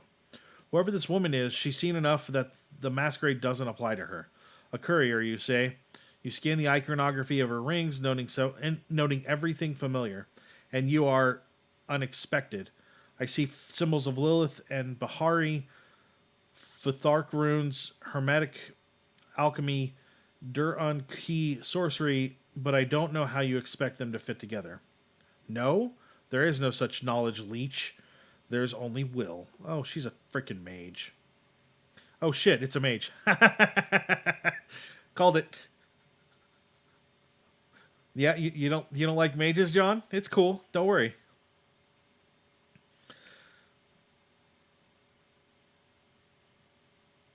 Julian, oh shit, it's a mage.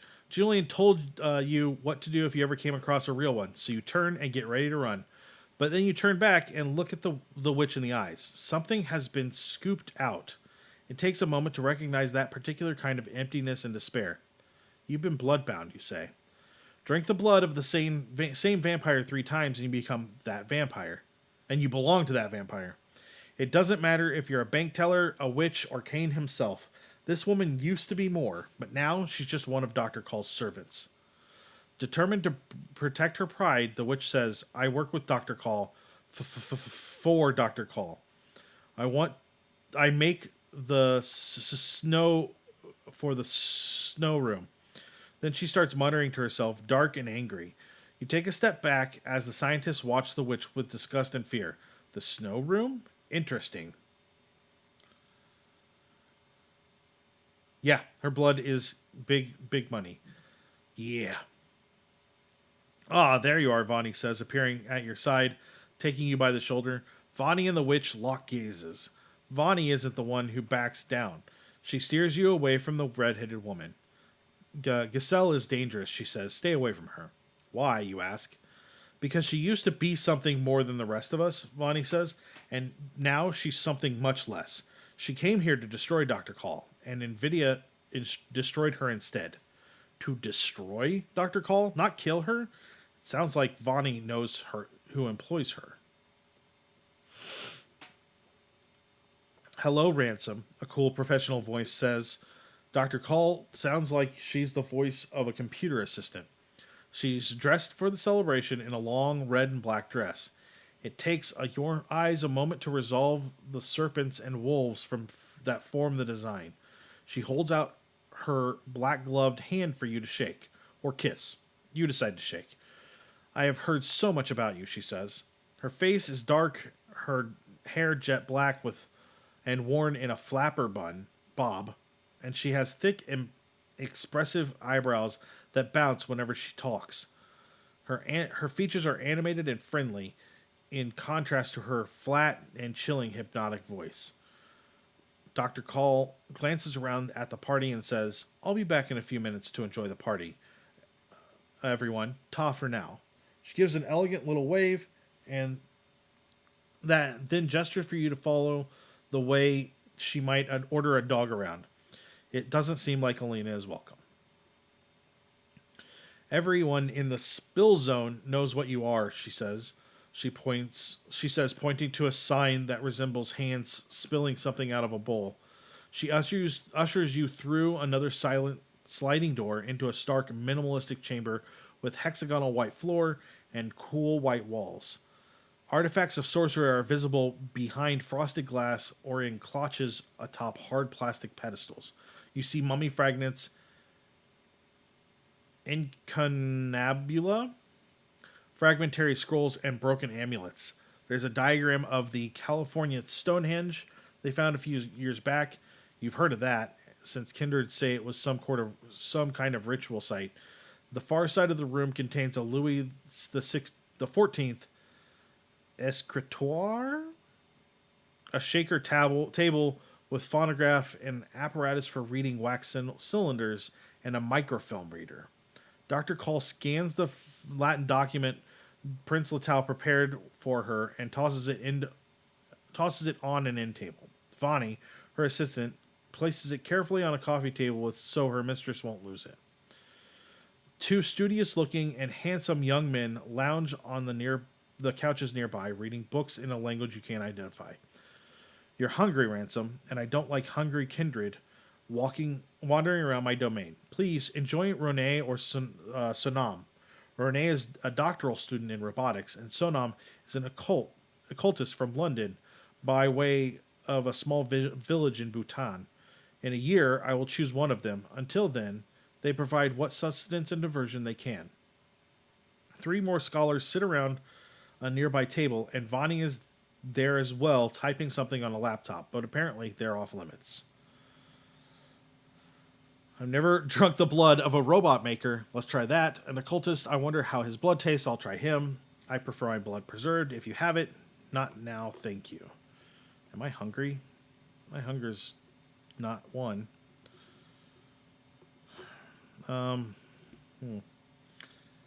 Yeah, I kind of want to drink the occultist too. We'll see how that goes. Hypebot is awful talkative tonight. I like it.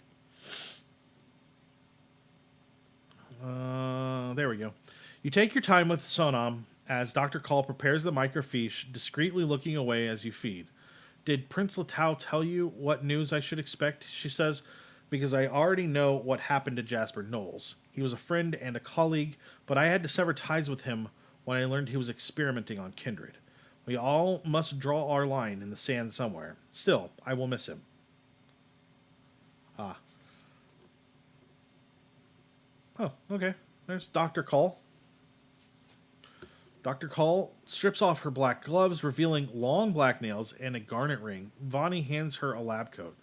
You think quickly as the Tremere twists the knobs of the microfiche reader and starts reading the first page of Prince Latau's document rescinding her authority to operate this facility.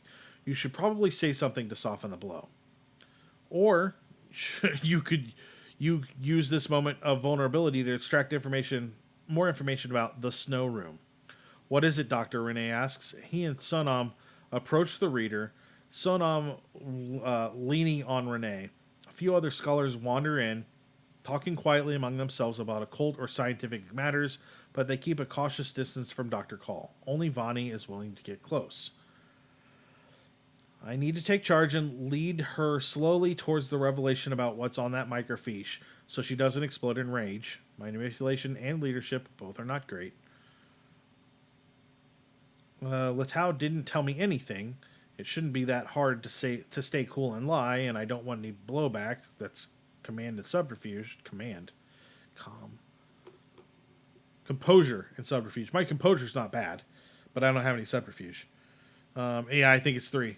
I think it's about your work here. I started asking her questions about her research, hoping my scientific knowledge will get her to reveal something interesting before she reads the bad news. And that's the one we're going with. Because that one's the safe one. You distract her long enough to ask about the snow room. She says, "How do you know about that?" Fonny, make sure Dr. Takahashi hasn't been getting drunk and chatting with the regular scientists again. "Yes, ma'am," Vonnie says. After you ask her a few more pointed questions about what you've already overheard, questions that indicate an impressive understanding of medical science, Dr. Caul says, "Last year, a witch came here to kill me. As you may know, Clan Tremere was once House Tremere, a cabal of mortal wizards. Many of those wizards still hate us, and so do their allies, witches, occultists, other mortal riffraff. One of them decided to test my defenses. She belongs to me now, a bloodbound servitor. Her slavish devotion to me has all but destroyed her power, but she and I have been working off and on to transfer her arts into a framework that Clan Tremere can employ. That the details, I'm afraid, are beyond your understanding. That's true, you're no sorcerer." Her gaze returns to the microfiche reader. You feel her rage building as she reads, and consider what to say. She's impressed by your scientific acumen. You wonder if you can strike some sort of deal, but just as you start to make a proposal, Renee, who's been reading along over Dr. Caul's shoulder, touches her arm and says, "It's going to be okay, Invidia." "Okay? You think this is okay?" She stands up and slaps Renee, knocking the much larger man to the tile floor. After a moment's thought, you know what you might be able to say before her beast breaks free. It's a long shot, but you can offer your scientific skills as an intermediary. That offer might calm her down. "Calm down," Sonam yells. That wasn't what to say. Dr. Caul grabs Sonam's skull. Blood runs from beneath her fingernails. Alchemically transformed, it smokes and fulminates like acid. Sonam can't even scream as the flesh drips off his skull. Well, that sounds bad. The other occultists scream in horror and drop their books, running for the exits. But when the corrosive steam rising from Sonam's corpse reaches the ceiling, the facility's fire detectors go off and a massive security doors start to close. An ear-splitting alarm goes off. Yeah, I didn't do any of this. Dr. Caul turns, both hands dripping with corrosive acid that blackens the tile floor. You throw yourself behind a couch as Dr. Caul lashes out with her corrosive blood. The chair next to you dissolves, throwing up spumes of noxious gas. Your beast screams inside your brain as if it were surrounded by flames. Your iron will allows you to master your fear, but you don't dare approach her to attack, not with so much unnatural acid dripping from her fingers. "How could he?" Dr. Caul screams. Her face scrunches up in fury. "I've done everything for him." She turns and a wave of corrosive acid blackens the microfiche reader, filling the room with the stink of burning plastic. Her garnet ring flashes with thaumaturgic power. Oh, none of these are good options. Strength and leadership. My strength's a 1, my leadership's a 2. No, it was a 1. I'm going to be flipping back and forth. I can already feel this. Strength, leadership, both 1. My composure is okay. My leadership's still a 1. My wits is bad. My awareness is good. So there's a 4. That's a 5. My dex is 1 and my athletics is 1. Yeah, it's got to be this one. I need to talk her down. I stay calm and polite and ease the Tremere out of her bestial rage.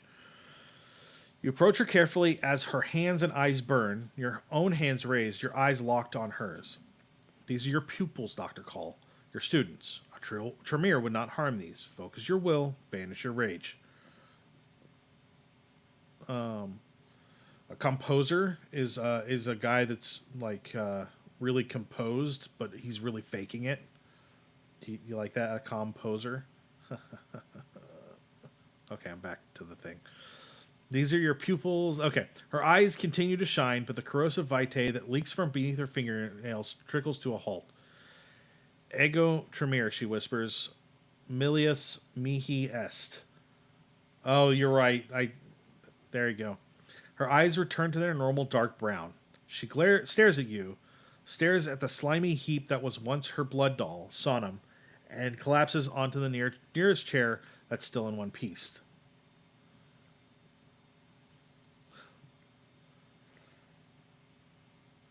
That's a whole level of information on music composers. Yeah, it is. Thanks for coming out, Susan. I appreciate you being here. I didn't see you earlier, but I'm glad you're here. Um, she stares at you. Oh, you haven't caught me at my best, Ransom. The Tremere says, her voice bleak. Vonnie and the occultist are plastered against the far wall, unwilling to approach the Tremere. Susan is sus. A moment later, the door flies open, and Giselle, the witch, strides in, long hair streaming out behind her. She shed her green cardigan, revealing the ritual scars on her wrists. What happened, she says, her eyes narrowing desperately at you even as she moves protectively towards Dr. Caul. You recognize that desperate eagerness to please and protect. It's true, then. Caul has bloodbound a witch. I made it a mistake, Giselle. The Tremere says, her tone bleak. Sonam is dead. She seems to remember your presence. Oh, Ransom, this is Giselle. She came to kill me for stealing her witchcraft, and I bound her. Now she loves me. Funny, isn't it? Don't say it like that. Tucking a black lock behind Dr. Caul's ear. I want to be here. I want to learn from you. Of course you do, the Tremere says. Her tone of contempt is more acidic than her fingernails. Clean up this mess. I should put in an appearance at the party. Make up some likely story to tell people. I know how you love explaining this sort of thing. So, Vonnie asks Dr. Caul a half hour later in her private office, what are we going to do? She's on Caul's desk, sitting on her hands to prevent them from shaking. Return to the party, the Tremere says.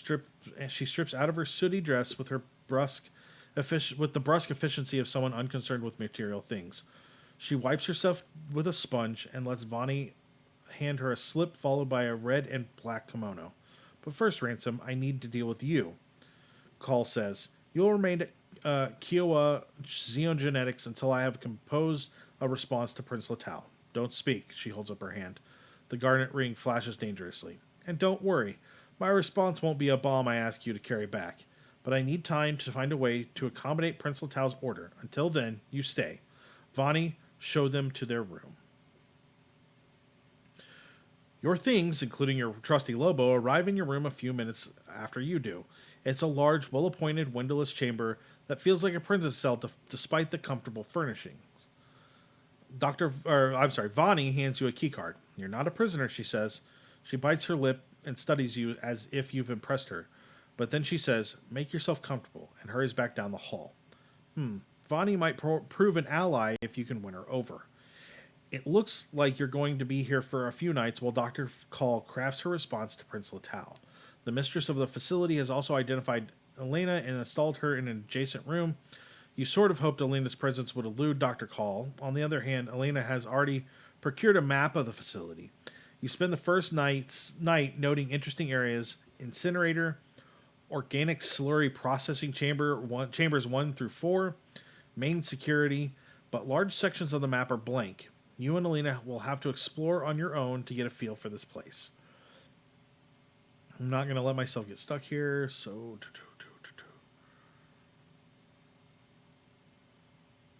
Learn about the snow room. Use Moon. My investigation's okay. I'm hacking stuff, right? Intelligence.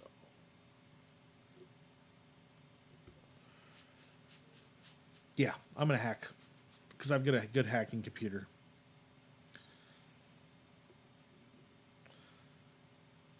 There's weird tech at Kiowa Xenogenetics, but the computers are simple Linux boxes. The wireless is password protected, so you poke around online until you learn that some of the outside spill zone researchers are using old chat systems to gossip with their peers in related fields. You download an IRC program. Wow, that's definitely why. It's too bad. I already hacked shit. Am I waiting on the second half of that? I assume. Snoop around a few channels, posing an ICT security consultant and answering all their questions correctly. Soon, most of the people in the chat sort of forget you're there. Yeah, long live Linux.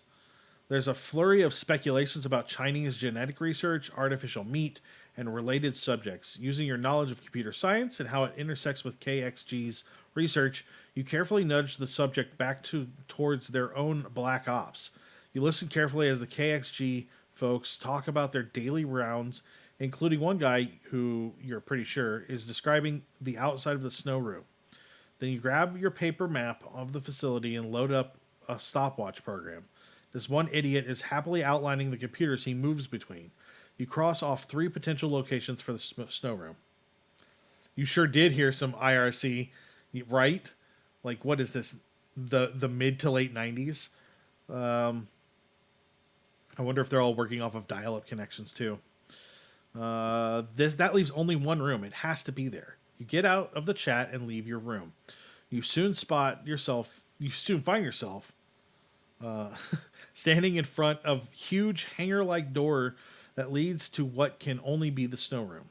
You spend a few minutes recording every scrap of information you can, from the model number of the HVAC system equipment to the brands of biomedical waste you find in the black trash bin outside, to the occult rooms carved on the floor and ceiling. Now, how the hell can you get inside? With 5 clusters of cameras always pointed on the door and armed guards stationed at every intersection, you are forced to retreat as a guard patrol appears, but you have everything you need except the door code. You spend the rest of the night running searches based on information you've gathered. As you scan Google Scholar, JSTOR, and parts of the dark web that cater to the intersectional of criminality and occult, you start to piece together what Dr. Caul is doing. Cloned cell samples, modified vitae, xenogenetics, and cryogenic preservation, necromancy. She's making clones. Not human or animal clones, not living clones at all. With vitae and thaumaturgy and whatever kind of magic that witch of hers can work, Dr. Caul is cloning dead tissue. She's cloning vampires.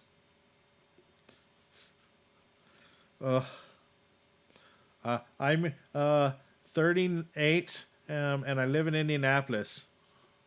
And obviously sex is yes, please. So now I have to make a choice. Another choice. This is a separate choice.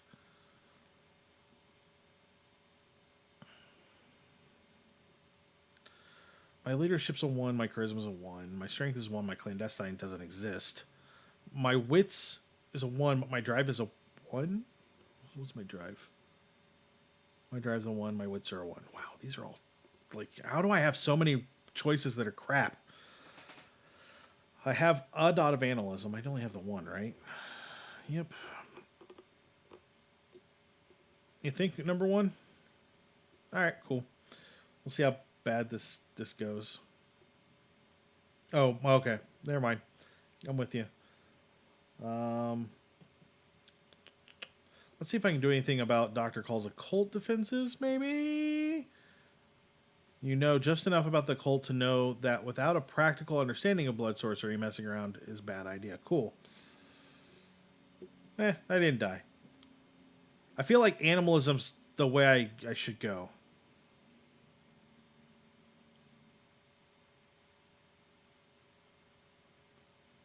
Yeah, I'm gonna go with Moon. Moon isn't exactly intelligent, even with your vitae flowing through their veins, but they're clever and perceptive, especially when it comes to quick escapes from dangerous situations. And though you don't want your Lobo running around in public areas, the researchers in the spill zone are used to seeing weird shit. As long as Moon has a lanyard, they probably won't bother them. Your Lobo returns close to dawn on a leash. Crap. Your dog got out, an obviously annoyed guard says, they broke into the cafeteria, ate 75 frozen hot dogs, and threw up. Please don't let it happen again. Moon has the good sense to look embarrassed.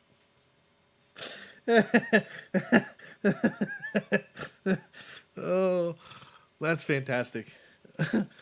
The next night, someone knocks on your door moments after the sun sets. Gazelle is standing in the doorway. She looks pale and ragged. Her long green cardigan is dark with blood where it clings to her wrists. She looks like she's been crying. Dr. Caul wants to see you, she says. Clean yourself up. You have 10 minutes. Right, that is literally the most dog thing ever. From the tone of her voice, you suspect this might be your final night at Kiowa Xenogenetics. You grab everything you have, including your duffel bag, and check your exits just in case you have to move fast. You're still not sure you and Alina can evade Dr. Caul's security if you need to. The only bright spot is how bad Gazelle looks. You follow the witch into the spill zone. You're led, not to her office, but deeper into the facility until you reach the huge steel hangar-like door of the snow room. You permit yourself to a self-satisfied smile. Your investigations have already revealed as much as anyone could learn about this place without actually going inside. And now it looks like you're going inside. This is the snow room, Gazelle says, her voice tired. She glances at you out of the corner of her eye, but you just shrug as if you have no idea what it is. It's where Dr. Caul and I conduct research into how to mimic and emulate vampiric flesh. Are you happy with your work here? It's all for the blood bud. Keep my mouth shut.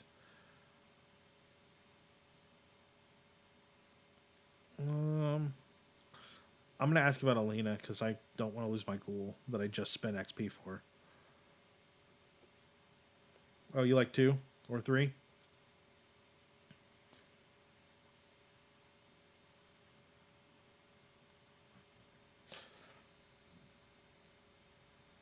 Yeah, I'm going with 4 because I don't want Alina to die. Safe, Gazelle said. She is very loyal to you. The witch seems to want to say more, but she falls silent. The door opens silently despite its size, and a blast of cold air hits you. Cold can't hurt you. The cold never bothered me anyway, unless you're full of frozen solid, but you're still close enough to life that you find the sensation viscerally unpleasant. Gazelle, her normally haughty demeanor gone, shrinks away from the cold air. When the door closes again, she's on the other side of it. So is Moon. What? Not sure exactly where to go. You pass through a cold room full of brushed steel tanks attached to thick tubes, electrical cables, laptops propped open on folding metal desks. The next room resembles a meat locker, except the carcasses hung from iron chains aren't cows or pigs, and neat grids delineate the walls and floors. Yeah, the witch took my dog. That sucks. You use what you already know about the snow room to help you memorize everything you see. Everything you remember here is worth more than gold to Julian. Dr. Caul is waiting toward the back of the next chamber. She's wearing a plain black lab coat with KXG on the lapel. Here, the grid-like order of the rooms break down, replaced by mounds of dirty brown snow that slowly merge with the icy walls. Overhead, fans drive sub-zero air down onto the snow. Good evening, Ransom, the Tremere says. I've thought long and hard about Prince Latau's message, and I think I have a solution. I want you to destroy me. I mean, let's go ahead. Let's see how this goes. I don't actually like riddles, Doctor, so you can, what, be reborn? That sounds like, yeah. Before an elder destroys you for violating some tradition or another? Stupid traditions. Maybe I can drink her blood and consume her soul. I'm interested. That's a bad path to go down. I don't know how I feel about drinking your blood until 3 or 4.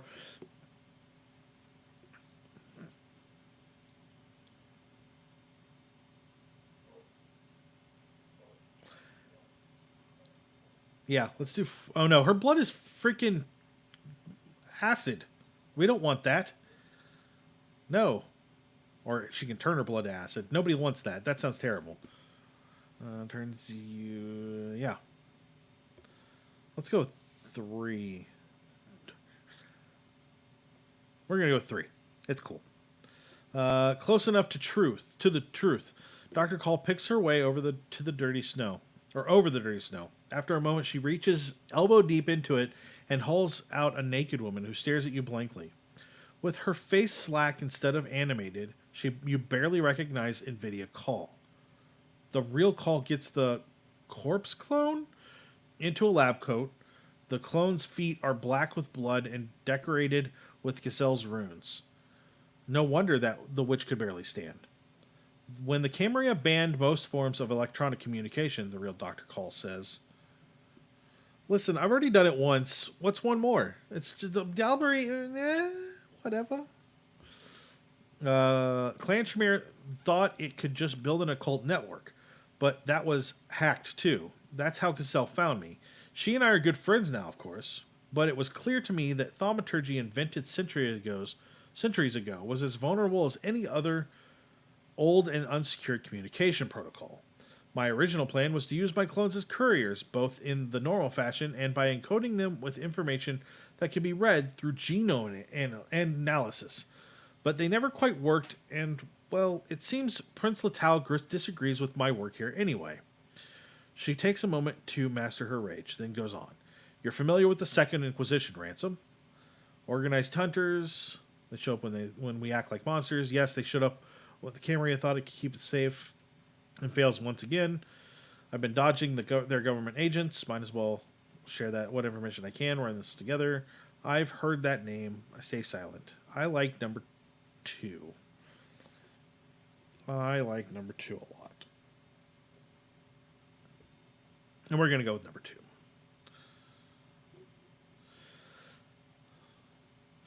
Sorry, Roxite. I'm moving a little fast. I wanted to get a little farther in this because we're about done for the night. The Camarilla has a deadly enemy in the Second Inquisition, but not all hunters are like that. Some are dangerous buffoons who are just in over their heads. A group like that attacked me the last time I left this facility. I killed most of them, but a few got away, and they're still looking for me. I'd like to give myself to them. She gestures to her clone. Once everyone thinks I've been destroyed, I'll have time to transfer my research elsewhere, away from Latal. We're self-funding now. I don't need him. You glance around the room. It's just you, Dr. Caul, the half-buried clones, and a few technicians up on the balcony around you. Icy pipes run out of the massive tank on the far wall, an elaborate cooling system surrounded by warning signs. Huge chains dangle from the ceiling, their purpose unclear. The doors nearby are locked. The Tremere watches you impassively. This might sound mercenary, but what's in it for me? Who are the vampire hunters? I'm impressed by the audacity of Dr. Caul's plan, but I need more details. This sounds like a good way to get torn apart by Molotov cocktails and shotgun fire. I'm not going to get myself destroyed for Dr. Caul. You really think you can trick Latal this way? I fear Dr. Caul is underestimating the prince. I like 1 and 3. 1 and 3. We're going to make this choice, and I'm probably going to wrap it up. 1 and 3.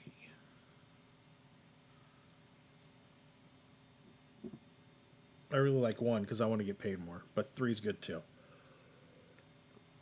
I'm going to go with 3.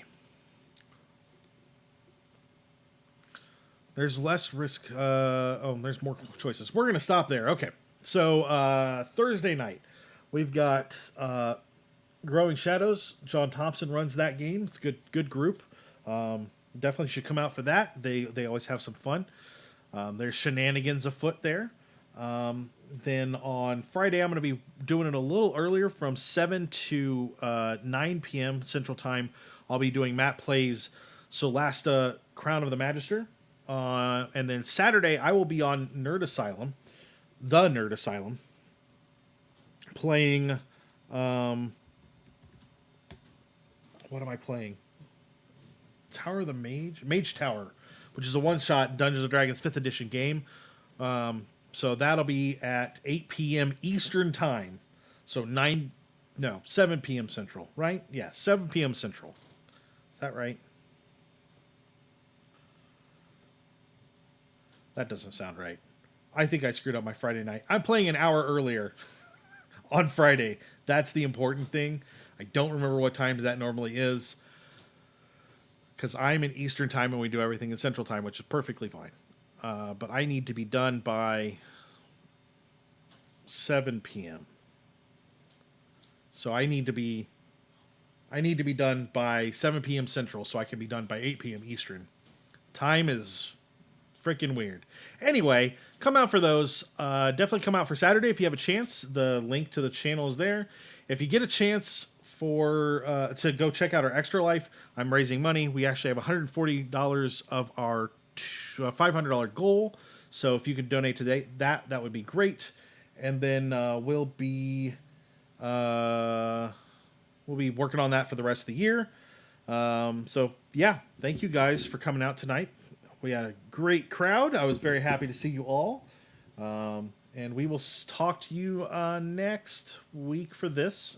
And on Thursday will be fantastic for Growing Shadows. So, bye guys.